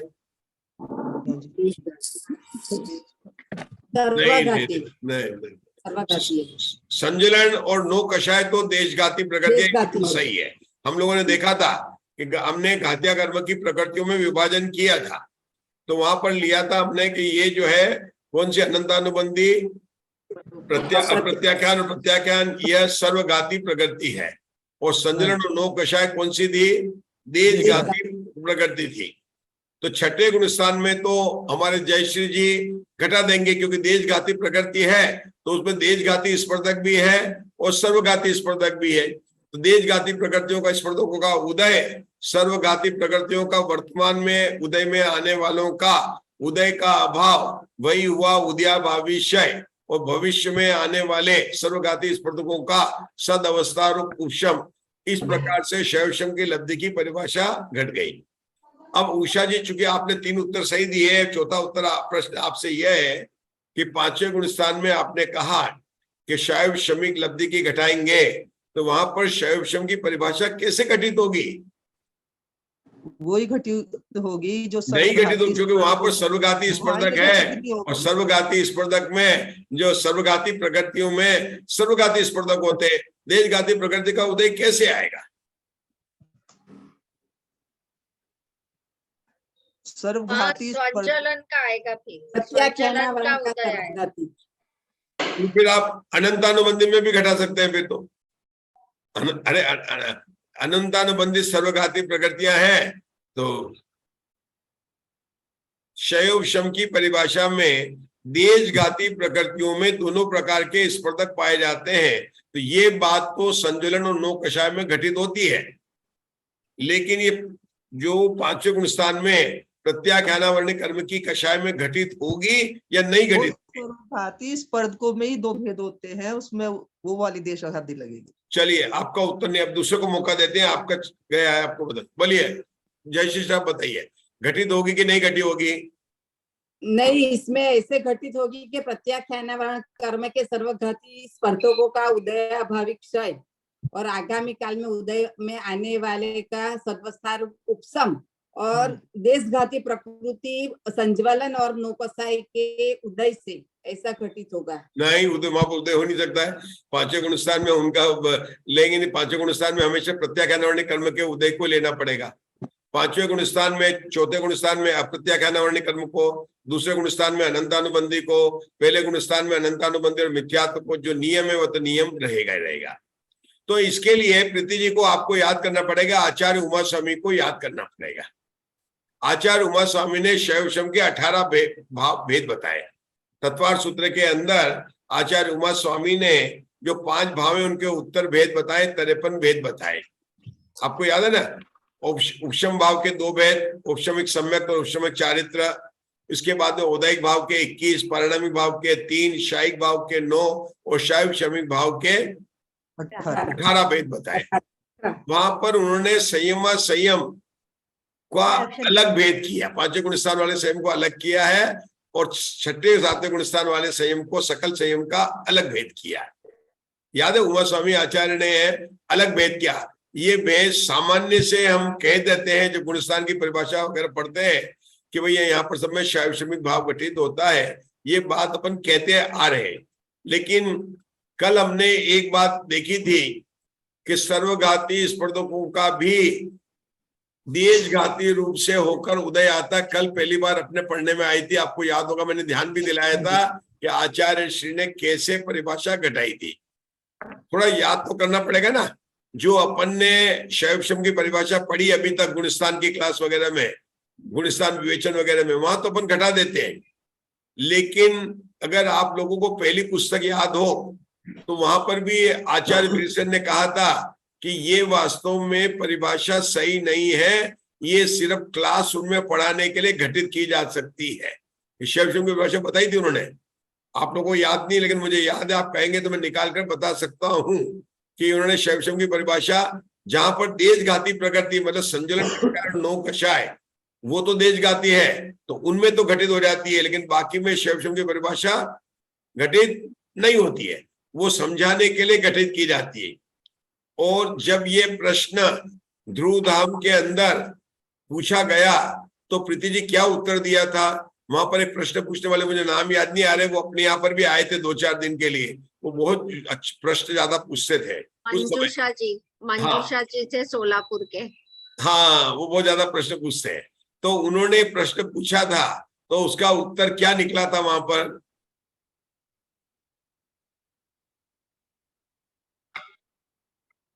ये बात आपकी 24 थाना की क्लास में भी आई है। जो संज्वलन के सर्वघाती है वो स्त्रीमुख संक्रमण से देशघाती हो जाती है ऐसे? चलो कोई बात नहीं, मेरी इच्छुक विषय ऐसा निकला है तो मैं स्पष्ट करना चाहूंगा। धवला जी को छोड़कर अन्य पुस्तकों में जब ऐसी बात करते हैं तो ये समस्या हमें जो कहाँ पर आती है, तीसरे गुणस्थान में भी आती है और पांचवें गुणस्थान में भी आती है, दोनों गुणस्थानों में परिभाषा आती है। तो वहां पर क्या बताया कि ये है तो सर्वघाती प्रगति, लेकिन जब ये उदय में आती है तो देशघाती हो जाती है। फिर से ध्यान देना, वहां पर जो परिभाषा बताया कैसा है कि सम्यक मिथ्यात्व भी, क्योंकि उसके अंदर भी सर्वघाती स्पर्धक ही पाए जाते हैं। मतलब किसके अंदर? सम्यक मिथ्यात्व। केवल दर्शन मोहनी कर्म की सम्यक प्रगति ही देशघाती। आप लोगों को याद आ रहा है थोड़ा? अपन लोगों ने कहा था सम्यक प्रकृति दर्शन मोहन की केवल सम्यक प्रकृति और चारित्र मोह की 13 प्रकृतियां। इस प्रकार से 14 प्रकृतियां दर्शन मोह की देशघाती थी और बाकी 14 प्रकृतियां कौन सी थी? सर्वघाती थी। याद आया आपको? जयश्री जी आपने तो बराबर किया था, याद किया ना? बराबर किया था। तो ये बात समझ आई वहां पर? तो वहां पर जो गुणस्थानों की क्लास में जो ये दिया गया कि ये होती है, यहाँ पर वीरसेन आचार्य ने कहा कि परिभाषा वास्तव में घटित होती नहीं है, ये घटित कर ली जाती है। इस तरह से शैवशम की परिभाषा घटित नहीं होती है। और उमा स्वामी का भी उदाहरण हमको है कि उन्होंने पांचवें गुणस्थान में अलग बताया, संयम संयम भाव को अलग बताया, श्याम शमी का अलग भेद बताया और छठे सातवें गुणस्थान वाले को अलग बताया। ये अपने को स्पष्ट होना चाहिए। लेकिन यहाँ पर इतना सब सुनने के बाद में, समझने के बाद में, हमारे उषा जी केकरा का तो प्रश्न अभी भी मेरे सामने यही है कि आचार्य श्री ने, भूत बली आचार्य ने तो सूत्र में तो दोनों को एक साथ लिया है और एक साथ लेने का मतलब कि शैव शमिक भाव घटाया, तो हाँ उनको शैव शमिक उपलब्धि भाव एक मानकर ही यहाँ पर प्ररूपणा की गई है। क्या है जिनागम में, कहाँ पर क्या बात है, कैसे घटित किया जाता है, ये हमारे में स्पष्ट होना चाहिए। जहां पर जो विवक्षा आई है वह विवक्षा है। उषा जी आपको कुछ आज स्पष्टीकरण हुआ? कुछ नई बात पता चली? अभी पूरा स्पष्ट नहीं हुआ। अभी भी पूरा स्पष्ट नहीं हुआ। चलो किसको स्पष्ट हुआ? आप लोगों में से कोई समझाना चाहेंगे? अब समय आ गया है सबका हाथ खड़ा करने का। सबको मैंने 2 बार अनम्यूट कर दिया है, मधु जी को, अशोका जी को, सबको अनम्यूट किया है मैंने। अब बताइए कौन हाथ खड़ा कर रहा है? जो मैंने बताया वही तो बताया। चलो आशाबेन बताओ। गुड, बताइए आशाबेन, जो बताया उसी को समझाइए। इसमें हम निर्णय को नहीं लेंगे किस आचार्य ने क्या कहा, कहां पर क्या कहा, यही समझना है बस। आचार्य उमा स्वामी ने शैवशम के विषय में बताया कि जो सर्वघाती प्रकृति है सम्यक मिथ्यात्व, और दूसरी है उसको उन्होंने बताया कि जब ये होती तो सर्वघाती है, परंतु जब उदय में आती है तो देशघाती रूप में परिवर्तित हो जाती है। ये उमा स्वामी ने नहीं बताया, दूसरे ये गुणस्थान की क्लास में बताया, जहां पर ये गुणस्थान की क्लास में बताया। है ना? हाँ। और इसको मेरी बात सुनो, उमा स्वामी ने तो शैवशम में 5वें गुणस्थान के भाव का अलग भेद किया है और छठे सातवें का अलग किया, बस ये बताया। उमा स्वामी ने अलग भेद किया। परिभाषा कैसे घटाई? आचार्य वीरसेन ने भी बताया था कि इस प्रकार से शैवशम की परिभाषा जो सर्वघाती प्रकृति है उसमें इस प्रकार की परिभाषा नहीं घटित होती है, क्योंकि उसमें केवल सर्वघाती स्पर्धक ही आते हैं। लेकिन यहाँ पर जो प्रकरण चल रहा है, यहाँ पर उन्होंने शैवशम लब्धि बताया है। और कल जो बात अपन ने पढ़ने में आई थी, पहली बार पढ़ने में आई थी कि ये सर्वघाती स्पर्धक है, वो भी देशघाती होकर उदय में आती है। तो जो उदय में आई उसका उदय, जो नहीं में आई उनका सदवस्था उपशम, और इस तरह से भी परिभाषा घटाई जा सकती है। हमारे मधु जी को, मुग्धा जी को याद होगा, कल आई थी ना, बात आई थी 92 पेज पे आई है, 92 पेज पे, 92 पेज पर। हाँ कितना बताना?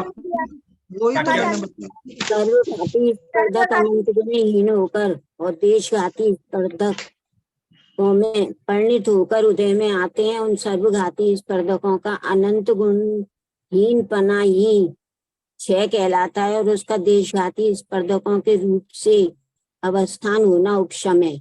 उन्हीं का क्षय उपशम से संयुक्त उदय क्षय उपशम कहलाता है।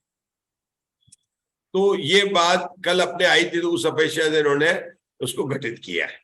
ठीक है, ये बात अपनी होगी। चलिए आगे बढ़िए संजय जी। संजय जी थोड़ा स्पष्टीकरण किया हमने, ताकि पता होना चाहिए कि कहाँ पर क्या क्या भाव आती है। ठीक है, चलिए आगे चलिए। शंका, 4 संज्वलन और नव अब जो है सूक्ष्म सांप्राय संयम की बात चलने वाली है। आचार्य श्री ने सूक्ष्म सांप्राय और यथाख्यात संयम का स्वामित्व का प्रकरण करने के लिए ये बताया। अब मुझे बताइए, सूक्ष्म सांप्राय और यथाख्यात संयम में तो बहुत अंतर है। एक वितरागी है और एक जो है अभी भी जो है छद्मस्त, मतलब उसके अंदर छद्मस्त तो दोनों ही है, लेकिन हो सकते हैं, लेकिन ये तो वितरागी है और एक कषाय सहित है, तो दोनों का सूत्र एक क्यों बनाया? दोनों की लब्धियां एक ही है। हाँ, क्योंकि इनके अंदर क्या है कि शपक श्रेणी और उपशम श्रेणी दोनों में पाई जाएगी। 10वें गुणस्थान में भी उपशम श्रेणी भी है और शपक श्रेणी भी है, और यथाख्यात चारित्र वाले में, संयम वाले में भी उपशम श्रेणी के जीव भी है और शपक श्रेणी वाले भी जीव है। इसलिए एक सूत्र बनाया है। मतलब अपने को पता होना चाहिए कि सूत्र एक क्यों बनाया, क्यों बनाया, एक क्यों बनाया कि दोनों के अंदर उपशम श्रेणी भी आ रही है और शपक श्रेणी भी आ रही है। चलिए पढ़िए, कौन पढ़ना चाहेगा? दूसरा कोई पढ़ना चाहेगा? अंजना जी पढ़ेंगे। अंजना जी पढ़िए। अंजना जी आप बहुत दिन से अटेंड कर रहे हैं, आप पढ़िए। वो गाड़ी में है। वो गाड़ी में है, तो अब कौन पढ़ेंगे? राजुल जी आप कहाँ पर हैं? राजुल जी ने बहुत दिन से नहीं पढ़ा है।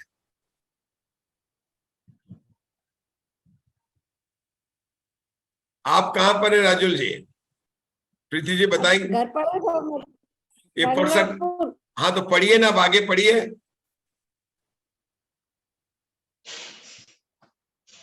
बहुत दिन से आप नहीं पढ़ रहे, पढ़िए 52 और 53।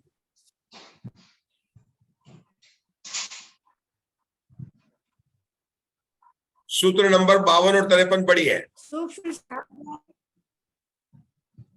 सूक्ष्म सांप्रायिक शुद्धि संयत, जहाँ खाद विहार शुद्धि संजमो, जहाँ खाद विहार शुद्धि संजमो नाम नाम कंद भवदी। हाँ दूसरा बाप खई आए लब दिए। हाँ बताइए, पढ़िए, हिंदी में पढ़िए। सूक्ष्म सांप्रायिक शुद्धि संयत और यथाख्यात विहार शुद्धि संयत जीव किस कारण से होते हैं? और यथाख्यात विहार शुद्धि संयत जीव किस कारण से होते हैं? औपसमिक और क्षाय उपलब्धि से जीव सूक्ष्म सांप्रायिक शुद्धि संयत और यथाख्यात विहार शुद्धि संयत होते हैं। रुकेंगे, पहले बताइए सूक्ष्म सांप्रायिक के किरण भाई साहब, राजेश भैया कौन से गुणस्थान होते हैं और यथाख्यात संयम के कौन से गुणस्थान होते हैं?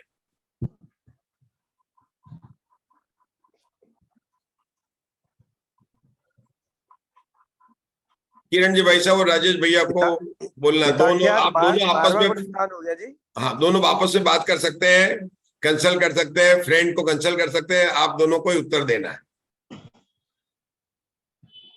कंसल्ट योर फ्रेंड, आप फोन लगा सकते हैं, मोबाइल लगा सकते हैं, पूछ सकते हैं, उत्तर आपको ही देना है।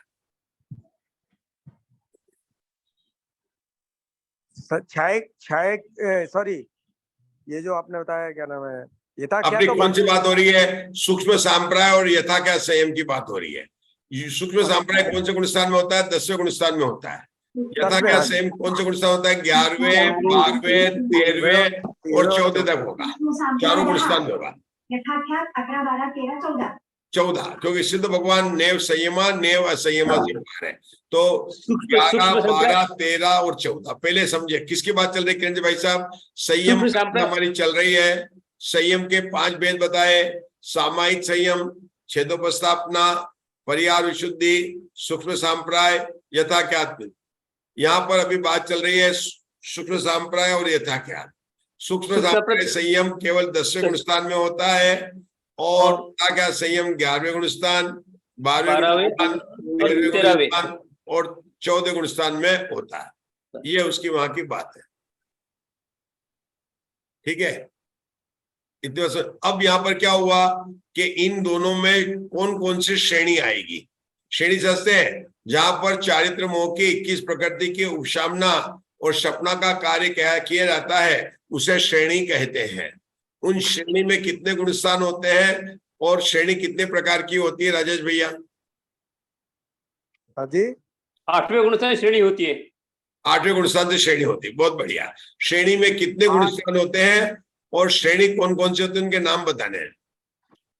बताए संजय जी, बताए संजय जी, बताइए। औपचारिक 8, 9, 10, 11 और ये दूसरा जो है वो 8, 9, 10, 12। फिर से रुकिए, संजय जी बताइए। उपशम श्रेणी 8 श्रेणी दो होती है, एक का नाम है उपशम श्रेणी, दूसरे का नाम है शपक श्रेणी। ठीक है, अब हमारे कस्तूरी जी बताएंगे इन श्रेणी में क्या कार्य होता है। कस्तूरी जी इंदौर से। पुन्हा से उपशम श्रेणी में क्या कार्य होता है। कुसुम जी कुसुम जी बताइए। कुसुम जी, नाम मैंने बदल दिया आपका, श्रेणी में चढ़ रहे थे ना इसलिए बदल जाते हैं। हाँ बोलो, बताइए कुसुम जी, उपशम श्रेणी में क्या कार्य होता है, शपक श्रेणी में क्या कार्य होता है।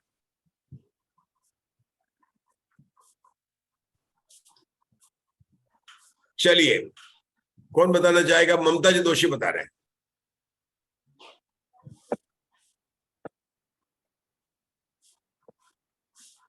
बताइए।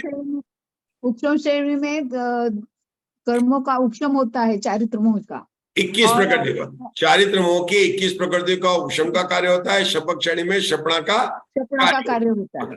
इस श्रेणी में कितने गुणस्थान है। श्रेणी के 5 गुणस्थान होते हैं, लेकिन उपशम श्रेणी के 4 और शपक श्रेणी के 4। 4 और 4 8 नहीं होते, 4 और 4 5 होते हैं। ये जैन धर्म की गणित बड़ी अजीब है। मतलब 4 श्रेणी के कुल गुणस्थान कितने हैं, 5। उपशम श्रेणी के कितने हैं, 4। शपक श्रेणी के कितने हैं, 4। तो दोनों श्रेणी के मिलाकर 4 + 4 8 नहीं होते, 5 होते हैं। क्यों? क्योंकि 8वां गुणस्थान, 9वां गुणस्थान, 10वां गुणस्थान, 11वां गुणस्थान और 12वां गुणस्थान, इन गुणस्थानों को श्रेणी कहते हैं। जो शपक श्रेणी चढ़ते हैं उनमें कौन सा गुणस्थान आता है, मधु जी ग्वालियर बता रही है। श्रेणी में 11वें गुणस्थान नहीं आता है, 8वां, 9वां, 10वां और 12वां। सही उत्तर है। हाँ, अब किरण जी भाई साहब, यथा क्या संयम कौन कौन से गुणस्थान में होता है। राजेश भैया कहाँ गए। राजेश भैया प्लीज हेल्प कीजिए, दोनों आप दोनों को उत्तर देना है। 8वें 13, 14 कहाँ पर होता है। 12, 13, 14। हाँ, इनमें होता है। और 10वें गुणस्थान के अंदर ये होता है। तो 10वें गुणस्थान के अंदर सूक्ष्म सांप्राय में कौन सी लब्धि होगी, दोनों होगी। जो शपक है, सूक्ष्म सांप्राय शपक और सूक्ष्म सांप्राय उपशम। पूरा नाम बोलने के कर सकते हैं, ट्राई कर सकते हैं। क्या नाम है, शुद्धि प्रविष्ट शुद्धि संयत। क्या है, सूक्ष्म सांप्राय शुद्धि प्रविष्ट शुद्धि और उपशम। जो शपक है उसको शायिक लब्धि लेंगे, जो उपशमक है उसको क्या लेंगे, शपथ लेंगे, उपशम लब्धि। 11वें गुणस्थान में केवल उपशम लब्धि वाली बात लेंगे और 12वें आगे गुणस्थान में केवल शायिक लब्धि की बात लेंगे। चलिए आगे पढ़ना है। कौन पढ़ रहा था अभी, राजुल जी पढ़ा। किरण भाई साहब आप पढ़िए, बहुत पढ़िए इसका सूत्र नंबर 53 की हिंदी की टीका का। पढ़ता हूँ। औपशमिक और क्षायिक लब्धि से जीव सूक्ष्म सांप्रायिक शुद्धि संयत और यथाख्यात विहार शुद्धि संयत होता है। औपशमिक और क्षायिक लब्धि से जीव सूक्ष्म सांप्रायिक शुद्धि संयत और यथाख्यात विहार शुद्धि संयत होता है। यथा उपशामक और क्षपक दोनों प्रकार के सूक्ष्म सांप्रायिक गुणस्थानों में सूक्ष्म सांप्रायिक शुद्धि संयम की प्राप्ति होती है। यथा उपशमक और क्षपक दोनों प्रकार के सूक्ष्म सांप्रायिक गुणस्थानों में सूक्ष्म सांप्रायिक शुद्धि संयम की प्राप्ति होती है। इसलिए औपशमिक और क्षायिक लब्धि से सूक्ष्म सांप्रायिक शुद्धि संयत होता है। आगे का पढ़ लीजिए। उपशांत कषाय, क्षीण कषाय आदि गुणस्थानों में यथाख्यात विहार शुद्धि संयम की प्राप्ति होने से औपशमिक और क्षायिक लब्धि से यथाख्यात विहार शुद्धि संयत होता है। हमने इसको अलग अलग करके समझा था। कैसे कहेंगे, उपशांत कषाय में कौन सा है, क्षीण कषाय में कौन सा है, आदि गुणस्थान में आदि में कौन सा लेना है, ये आपको बताना। अभी हम चर्चा कर चुके हैं। उपशांत कषाय में 11वां गुणस्थान, वहां पर शायिक लब्धि नहीं होगी, वहां पर कौन सा होगा, औपशमिक लब्धि। मेरा प्रश्न प्रीति जी से है कि उपशांत कषाय में अगर कोई शायिक सम्यक दृष्टि है तो उसको शायिक लब्धि की बात करेंगे क्या? नहीं, तब नहीं, उपशम नहीं। लब्धि की बात करेंगे, क्यों नहीं करेंगे प्रीति जी? क्योंकि वहाँ उन कर्मों की सत्ता है, उपशम हुआ है वहां पे सिर्फ। और को उत्तर देना चाहेगा? उत्तर जो यहाँ पर क्यों नहीं लेंगे, क्योंकि संयम मार्गना चल रही है और संयम मार्ग में चारित्र मोहनी कर्म की अपेक्षा होती है, दर्शन मोहनी कर्म की अपेक्षा नहीं होती है। जब हमने गुणस्थान विवेचन की क्लास पढ़ी थी तो वहां पर गुणस्थान का 18 प्रकार से विभाजन किया था। तो 5वें गुणस्थान से ऊपर चारित्र मोह की अपेक्षा से और पहले गुणस्थान से 4थे गुणस्थान तक दर्शन मोह की अपेक्षा से। संयम की जब बात करेंगे तो चारित्र मोहनी कर्म की अपेक्षा से ही बात करेंगे, तो यहाँ पर उसको नहीं ले सकते हैं, यद्यपि शायिक समग्र दृष्टि जीव हो सकते हैं। ये बात अपन ने बताई थी। अब किरण जी भाई साहब जो आपने पढ़ा है उसी को और स्पष्ट कर सकते हैं क्या? कर सकते हैं, कैसे करेंगे? देखो सुनिए आप लोग। सबसे पहले क्या बताया? उपशामक शपक दोनों प्रकार के सूक्ष्म सांप्रायिक गुणस्थानों में, मतलब 10वें गुणस्थान उपशम श्रेणी में भी आता है, शपक श्रेणी में भी आता है। एक बात, इसलिए क्या होता है उसमें सूक्ष्म सांप्रायिक शुद्धि संयम की प्राप्ति होती है। यहाँ क्या बता रहे? सूक्ष्म सांप्रायिक गुणस्थान, गुणस्थान का नाम भी सूक्ष्म सांप्रायिक है और मार्गणा का नाम भी सूक्ष्म सिद्धि संयम है, दोनों का। तो मार्गणा का नाम भी वही है और गुणस्थान का नाम भी वही है, लेकिन दोनों प्रकार के श्रेणी में आता है, इसलिए यहाँ पर दोनों प्रकार की लब्धि से बात करेंगे। लेकिन उपशामक में उपशमिक लब्धि और शपक में शायिक लब्धि लेंगे, दोनों को मिलाकर नहीं लेंगे। मैं आपसे फिर पूछने वाला हूँ, राजेश भैया और डॉक्टर किरण जी से फिर पूछने वाला हूँ, आप सुनिए। इसलिए बात तो हो गई है। अब आगे चलते हैं, आगे के गुणस्थान यथाकाल संयम में 11वें गुणस्थान से लेकर 14वें गुणस्थान तक यथाकाल संयम होते हैं, लेकिन उपशांत 11वें गुणस्थान के अंदर औपशमिक लब्धि होगी, लेकिन आगे 12वें 13वें 14वें में शायिक लब्धि होगी, क्योंकि ये गुणस्थान शपक श्रेणी में ही आते हैं। इसी बात को किरण जी भाई साहब आपको एक्सप्लेन करना फिर से। 12 गुणस्थान के आगे एक शपक आते हैं। हाँ, क्योंकि 12 गुणस्थान के आगे सब गुणस्थान शपक श्रेणी में ही होते हैं। अब देखा शपक क्या, उपशम श्रेणी का अंतिम स्टेशन कौन सा है? 11वां गुणस्थान, 11वां। तो 12 से आगे के सब शपक श्रेणी में आएंगे और शपक श्रेणी का नाम और शायिक भाव होता है। तो 12वां गुणस्थान 13वां और 14वां में कौन सी होगी? शायिक लब्धि होगी। केवल 11वें गुणस्थान के अंदर औपशमिक लब्धि होगी। ये बात यहाँ कौन से में? यथाकाल संयम की बात कर रहे हैं। ठीक है, बहुत बढ़िया। चलिए अब पढ़िए राजेश भैया, आगे का सूत्र, आगे का पढ़िए आप, इसके आगे का।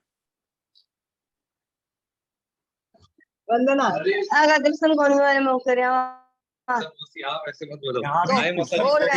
अरे म्यूट करो, म्यूट करो।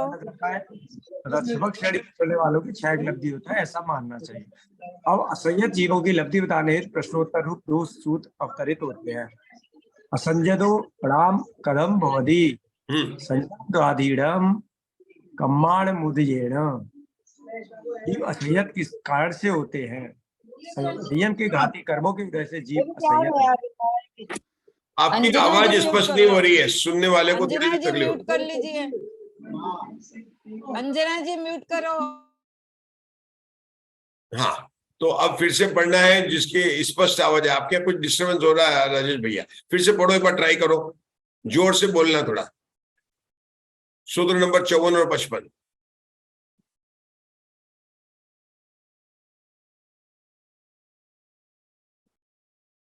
जीव असंयत किस कारण से होते हैं? 54 नंबर का सूत्र है। 55 नंबर के सूत्र में आ रहा, संयम के घाती कर्मों के उदय से जीव असंयत होते हैं। अब संयम के घाती कर्म कौन कौन से हैं? आप बता सकते हैं? संयम के घाती कर्म कौन कौन से हैं?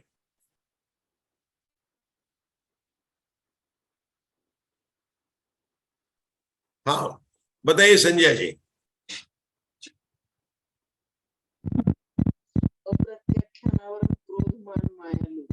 आपकी आवाज नहीं आ रही है, जोर से बोलना पड़ेगा।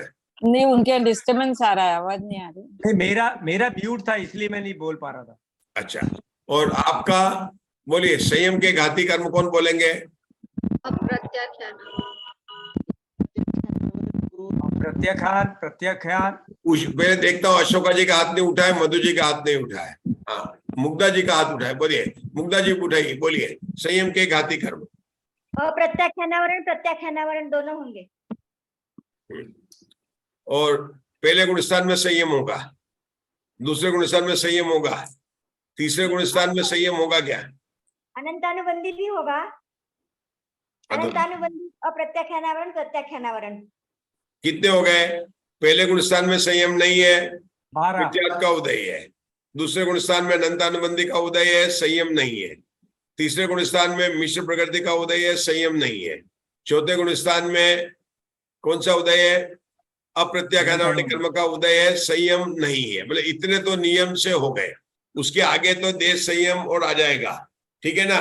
क्योंकि पहले गुण स्थान वाले को असंयम है तो उसका संयम ज्यादा पावरफुल है, क्योंकि प्रत्याख्यान के साथ में वहां पर मिथ्यात्व भी है, अनंतानुबंधी भी, सभी कारण असंयम के सभी कारण विद्यमान है। किसको विद्यमान है? पहले गुण स्थान वाले को विद्यमान है। जो असंयम का कारण है चौथे गुण स्थान का और पहले गुण स्थान का जो असंयम का कारण है, उसमें क्या अंतर है प्रीति जी जितुनकर? बहुत अंतर है। मिथ्यात्व और सम्यक्त्व का, श्रद्धान का बहुत अंतर है। पहले गुण स्थान वाले का असंयम भाव बहुत तीव्र है।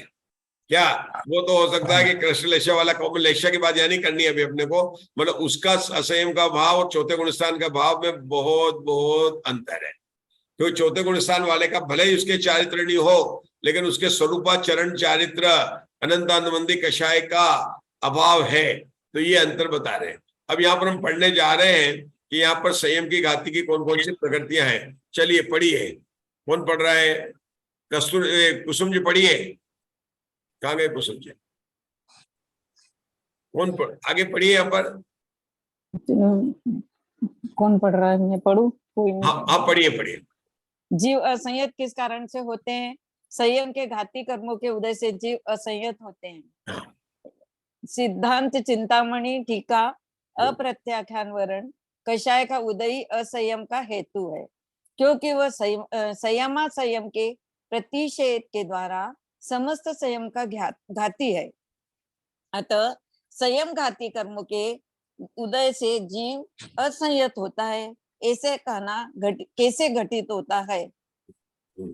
मतलब क्या बोला? संयम के घाती कर्मों के उदय से, ऊपर लिखा है संयम। देखो मैं बता रहा हूँ क्या बोला। मूल सूत्र में भूतबली आचार्य ने क्या लिखा? संयम के घाती कर्मों के।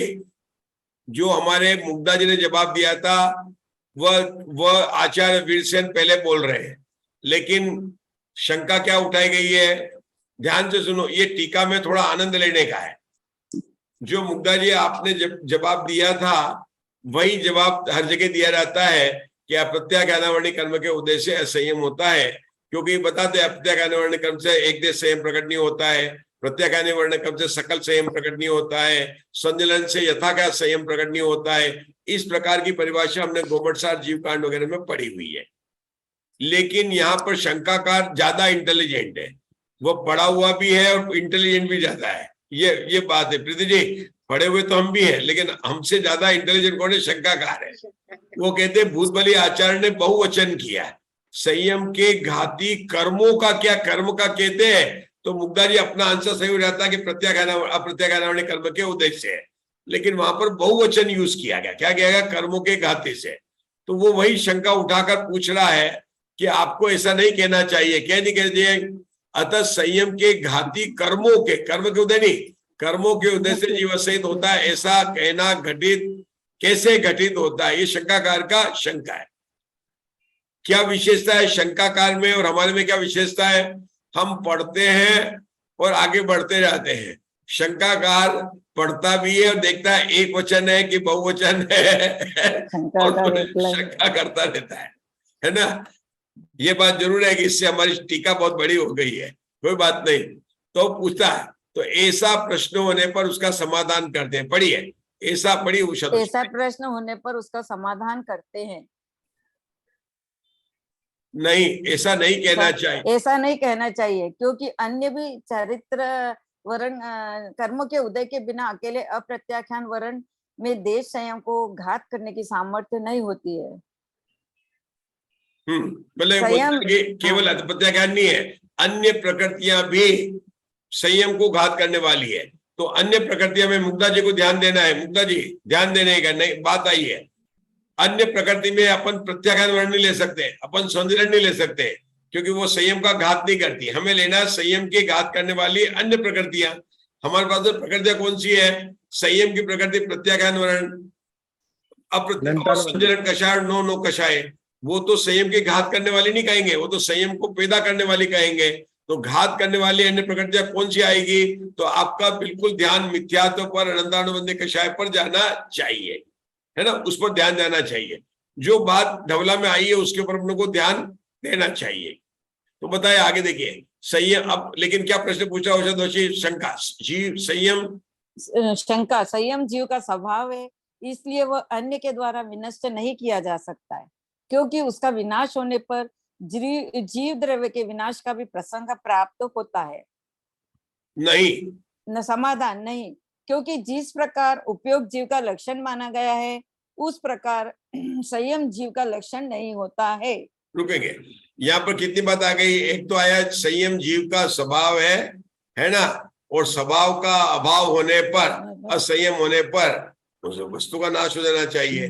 पहले जीव संयम जीव का स्वभाव है। प्रीति जी, मुग्धा जी, मधु जी ग्वालियर, ये बात समय साल में कहां पर आई है?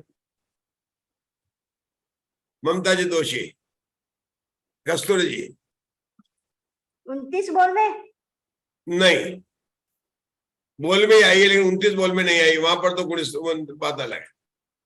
वो अध्यवसान स्थान नहीं, संयम लब्धि स्थान नहीं वहां पे। हाँ, वो तो संयम लब्धि स्थान नहीं, वहां पर है। देखो जीव यहाँ पर तो नहीं, वहां तो नहीं है, और यहाँ पर तो है।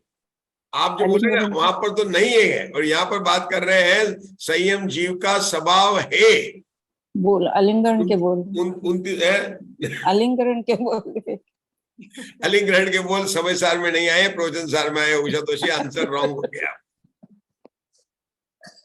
सर्वविशुद्ध अधिकार ज्ञान अधिकार में जहाँ आया है शास्त्र ज्ञान नहीं, शास्त्र कोई जानते नहीं है, वहां पर टीका में आया है कि संयम दृष्टि सब आत्मा ही संयम है, आत्मा ही सम्यक दृष्टि है। कहां पर आया बता दिया, 390 से 404 गाथा की टीका समय सार। हमारे कहा गया तो बहुत स्वाध्याय होता है। अनन्य और अनन्य नहीं उसमें आया है, अनन्य और अनन्य नहीं है। हाँ, उसमें जो अंतिम जो उसकी टीका है ना लास्ट की, हाँ। तो वहां पर आया कि उसको प्रवज्जा भी आत्मा है, संयम भी है, सम्यक दर्शन भी है, पुण्य पाप भी, सब बात आई है, शुभाशुभ भाव सबकी बात वहां पर आई है। अब उस बात को यहाँ पर शंकाकार क्या बोलता है कि संयम तो जीव का स्वभाव है, और आप बोलते हैं असंयम। तो स्वभाव का तो कभी अभाव नहीं होता है, और स्वभाव किसे कहते हैं? जिसका कभी अभाव नहीं होता है। और विभाव किसे कहते हैं? जो टिकता नहीं है। तो जीव का संयम स्वभाव है, तो अगर असंयम कहेंगे तो जीव के विनाश की प्राप्ति का प्रसंग आएगा। आएगा कि नहीं आएगा? आएगा। तो अभी यहाँ पर आचार्य वो क्या उत्तर देते हैं कि नहीं नहीं, जीव यहाँ पर पहली बात तो कि स्वभाव और लक्षण दोनों में भेद नहीं किया। स्वभाव और लक्षण में क्या भेद है सामान्य से? लक्षण तो हमेशा पाया जाता है, उपयोग जो है वो जीव का स्वभाव है, वो लक्षण है जीव का। उपयोग जी ज्ञान दर्शन उपयोग, यहाँ पर जितने हैं सबको पता, उपयोग और लक्षण सबको भी पता है। संयम नहीं यहाँ है, नीचे लिखा भी है। नहीं है। मैं अंतर पूछ रहा हूँ, लक्षण और स्वभाव में क्या अंतर है? तो स्वभाव तो उसका रहेगा, मिटता नहीं है स्वभाव, और लक्षण उस चीज से चीज पहचानी जाती है, उसका लक्षण होता है, जिससे जीव पहचान जाती रहती है। ज्ञान जीव का स्वभाव है कि ज्ञान जीव का लक्षण है? दोनों है, लक्षण दोनों है। आंसर दीजिए। महावीर भगवान अनंत परमेश्वरी के तीर्थंकर है? दोनों है। महावीर भगवान अनंत भी है, तीर्थंकर भी है। बाहुबली भगवान तीर्थंकर है कि अनंत परमेश्वरी है? जब मतलब थे, जब विराजमान, जब केवल ज्ञान तो कहते हैं अनंत परमेश्वरी है। तो रूल क्या हुआ? बोलो अब रूल मत निकालो इससे। किरण भाई साहब आप भी निकाल सकते हैं। भरत भगवान जब केवल ज्ञान की अवस्था में थे तो तीर्थंकर नहीं थे, केवल ज्ञानी थे, अनंत थे। महावीर भगवान, आदिनाथ भगवान तीर्थंकर भी थे और अनंत भी थे। यहाँ पर हमको निकालना स्वभाव और लक्षण में रूल निकालना है। किसमें निकालना है? स्वभाव और लक्षण में रूल निकालना। कैसे निकालेंगे राजेश भैया? ये षटकंडागम का नहीं, ये स्वाध्याय अध्यात्म का चल रहा है पूरा। स्वभाव और लक्षण का अंतर आप लोग कठिन कहकर नहीं रह सकते हैं। स्वभाव और लक्षण। स्वभाव का कभी और- अभाव नहीं हो सकता। हाँ, ये तो पहले बोल दिया था अपन ने, ये तो गाना अपन लिखा है, हर जगह लिखा है, स्वभाव कभी मिटता नहीं, विभाव कभी टिकता नहीं। ये तो गाना हो गया, गाना समाप्त। लक्षण से स्वभाव को पकड़ते हैं, हैं? लक्षण से स्वभाव तक पहुंचते हैं। स्वभाव देखो को ऐसा पकड़ते हैं। है, सभी स्वभाव लक्षण नहीं होते हैं, लेकिन सभी लक्षण स्वभाव होते हैं। जैसे ज्ञान जीव का लक्षण भी है और ज्ञान जीव का स्वभाव है। बोलते हैं, आत्मा मैं हूं ज्ञान स्वभावी। तो पहला रूल क्या हुआ, जिस प्रकार से सभी तीर्थंकर तो होते हैं लेकिन अनंत भी होते हैं, इसी प्रकार से सभी लक्षण स्वभाव भी होते हैं और लक्षण तो होते ही है। ये ऐसा हो गया। लेकिन सभी स्वभाव सभी अनंत तीर्थंकर नहीं होते, सभी स्वभाव लक्षण नहीं होते। जैसे उदाहरण आशा बहन बताएंगे। संयम। आप लोग स्वाध्याय बहुत साल से कर रहे हैं ना, आप लोग को समझना है। प्रीति जी बताओ उदाहरण।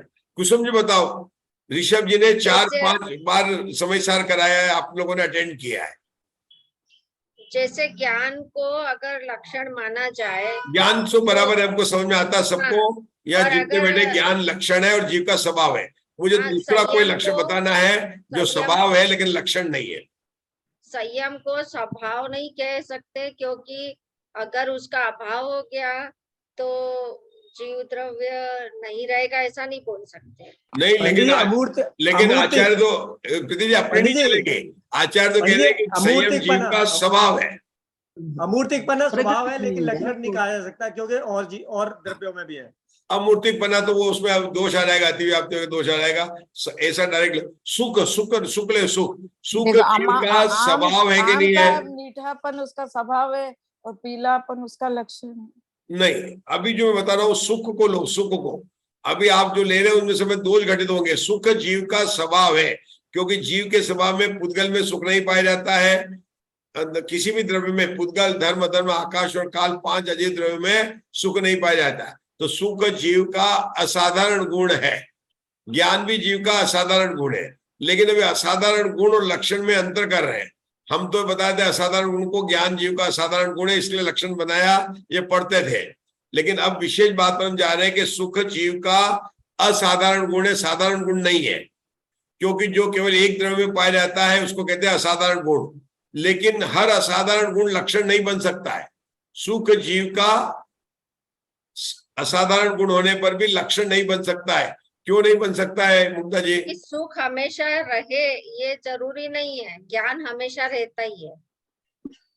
सुख को जीव का लक्षण बनाने पर अव्याप्त का दोष आता है, क्योंकि जो मिथ्या दृष्टि है वह तो दुखी है और जो सम्यक दृष्टि है पारक अनुसार तक सुखी और दुखी है और सिद्ध भगवान सुखी है। तो ये लक्षण सब में व्याप्त नहीं होने से सब जीवों में से सुख जीव का स्वभाव तो है लेकिन लक्षण नहीं है। इसी तरह से यहाँ पर आचार्य बता रहे कि संयम जीव का स्वभाव तो है लेकिन वो लक्षण नहीं बना सकते, क्योंकि लक्षण तो जीव का उपयोग लक्षण है, क्योंकि वो सब जीवों में पाया जाता है। तो क्या बोला, संयम जीव का स्वभाव है, इसलिए अन्य द्रव्य का विनिष्ट नहीं किया जा सकता, क्योंकि उनका विनाश होने पर जीव द्रव्य के विनाश का प्रसंग आता है। जो लक्षण होता है, ज्ञान लक्षण है, अगर ज्ञान का नाश हो जाए तो द्रव्य का नाश हो जाए। लेकिन ऐसा लक्षण संयम कैसा लक्षण है? सुख का लक्षण, सुख जैसा लक्षण है कि जीव में नहीं भी हो और हो भी सकता है तो असाधारण गुण। लेकिन संयम भी ऐसा है, कोई जीव जब तक 5वें गुण स्थान में नहीं है तब तक असंयमी हो सकते हैं और उसके बाद में संयमी होते हैं। तो ये यहाँ पर उन्होंने उत्तर दिया। चलिए पढ़िए, फिर से पढ़िए। संयम संयम जीव का स्वभाव है, इसलिए वो अन्य के द्वारा विनष्ट नहीं किया जा सकता है, क्योंकि उसका विनाश होने पर जीव द्रव्य के विनाश का भी प्रसंग प्राप्त होता है। हाँ, ये क्या शंका है? अब बोलो। समाधान नहीं, क्योंकि जिस प्रकार उपयोग जीव का लक्षण माना गया है उस प्रकार संयम जीव का लक्षण नहीं होता है। हाँ, तो संयम जीव का लक्षण होता है, संयम तो जीव का स्वभाव होता है। अब बताइए लक्षण का क्या लक्षण है? लो हमारे शंकाकारी पूछ सकता है। आज तक हमने इतने लक्षण की क्लास अटेंड की, पृथ्वी जी ने कभी ये तो पूछा कि लक्षण किसे कहते हैं, लेकिन ये कभी नहीं पूछा, मैंने भी नहीं पूछा, न कभी सोचा कि लक्षण का लक्षण क्या होता है। लक्ष्मण का भाई लक्ष्मण नहीं बोल रहे हैं, लक्षण का लक्षण। जिसका कभी अभाव ना हो, जिसमें व्याप्ति अतिव्याप्ति असंभव दोष ना हो। राजेश भैया, लक्षण होते हैं। इतनी बार हमने लक्षण के और अतिव्याप्ति के दोष पर क्लास ली, लेकिन ये प्रश्न तो आज पहली बार धवला जी में पढ़ने आ रहा है कि हमारा शंका का बोलता है कि लक्षण क्या होता है। पढ़ते हैं भैया पढ़ो भैया पढ़ो, क्या होता है? क्योंकि जिसके अभाव में जिसके अभाव में द्रव्य का भी अभाव हो जाता है, वही उसका लक्षण है। जैसे पुद्गल द्रव्य का लक्षण रूप रस, गंध और स्पर्श है, और जीव का लक्षण उपयोग है। अतः संयम के अभाव में जीव द्रव्य का अभाव नहीं होता है। इससे क्या निष्कर्ष निकला? अगर हम संयम को जीव का लक्षण मानेंगे तो अव्याप्ति दूषण आएगा। नहीं, सरल सरल करो, आप बहुत आगे। इसका मतलब है कि संयम जीव का लक्षण नहीं है, स्वभाव हो सकता है। नहीं है, क्योंकि जीव में होता है, अन्य में नहीं होता है। मतलब जीव का लक्षण नहीं होता है, लक्षण ज्ञान है। संयम जीव का लक्षण, यही बात लिखी लास्ट में। देखो आप फिर से पढ़ो इसको, ये पढ़ो। जीव का लक्षण उपयोग है, अतः संयम के अभाव में जीव द्रव्य का अभाव नहीं होता। क्यों? कि अगर वो लक्षण होता तो अभाव होता है। इसका लक्षण किसे कहा? जिसके अभाव में जीव द्रव्य का अभाव हो जाए उसको लक्षण कहते हैं। क्योंकि संयम के अभाव में जीव द्रव्य का अभाव नहीं होता है, इसलिए संयम जीव का लक्षण नहीं है, भले आप स्वभाव कह लो। सीधे निकला नहीं निकला? कितना अच्छा निकल रहा है। चलो समाप्त होती है। उषा जी 2 लाइन और पढ़ लीजिए, उसके बाद में समाप्त होती है। प्रथम गुण स्थान से लेकर चतुर्थ गुण स्थान पर्यंत जीव असंयति होते हैं, ऐसा जानना चाहिए। इस प्रकार संयम मार्गणा में लब्धियों का प्रतिपादन करने वाला 8 सूत्र पूर्ण हुए।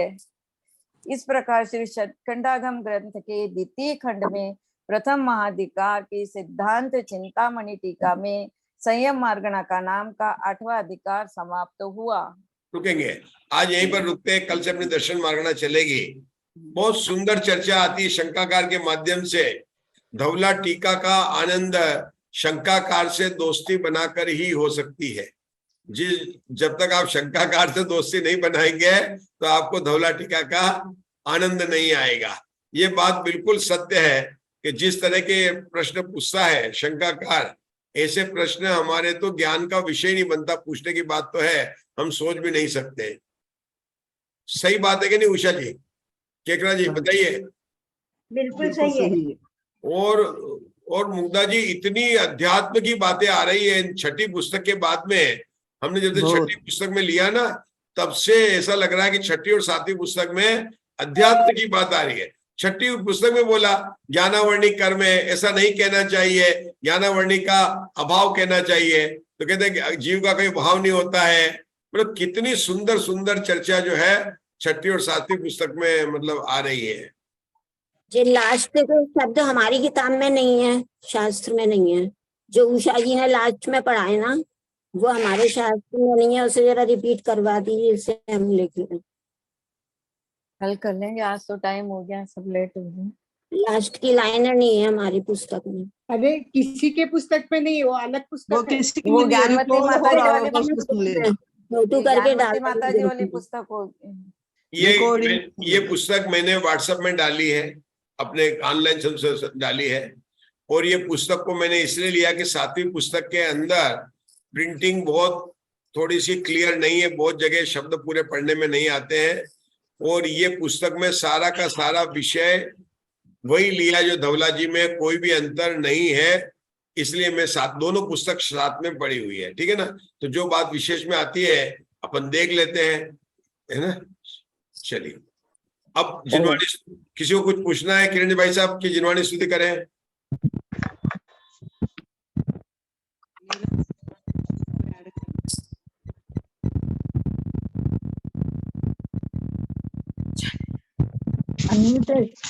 चलो जिनवाणी जावाणी के ज्ञान ते सूझे लोकालो, सोवाणी मस्तकनम सदा देते दो। नमो अर्यंताणम, नमो सिद्धाणम, नमो आयर्याणम, नमो वज्जाणम, नमो लोय सवसावणम। नमो अर्यंताणम, नमो सिद्धाणम, नमो आयर्याणम, नमो वज्जाणम, नमो लोय सवसावणम। नमो अर्यंताणम, नमो सिद्धाणम, नमो आयर्याणम, नमो वज्जाणम, नमो लोय सवसावणम। नमो ओरियंताणम नमो सिद्धाणम नमो आर्याणम नमो वज्जाणम नमो लोहे सवसावणम नमो ओरियंताणम नमो सिद्धाणम नमो आर्याणम नमो वज्जाणम नमो लोहे सवसावणम नमो ओरियंताणम नमो सिद्धाणम नमो आर्याणम नमो वज्जाणम नमो लोहे सवसावणम नमो ओरियंताणम नमो सिद्धाणम नमो आर्याणम नमो वज्जाणम नमो लोहे सवसावणम नमो ओरियंताणम नमो सिद्धाणम नमो आर्याणम नमो वज्जाणम नमो लोहे सवसावणम नमो ओरियंताणम नमो सिद्धाणम नमो आर्याणम नमो वज्जाणम नमो लोहे सवसावणम। चोईसो भगवान की जय हो। षटकंडागम ग्रंथाधिराज की जय हो। सबको जय जिनेन्द्र। सभी को जय जिनेन्द्र। जय जिनेन्द्र। जय जिनेन्द्र। जय जय जिनेन्द्र सब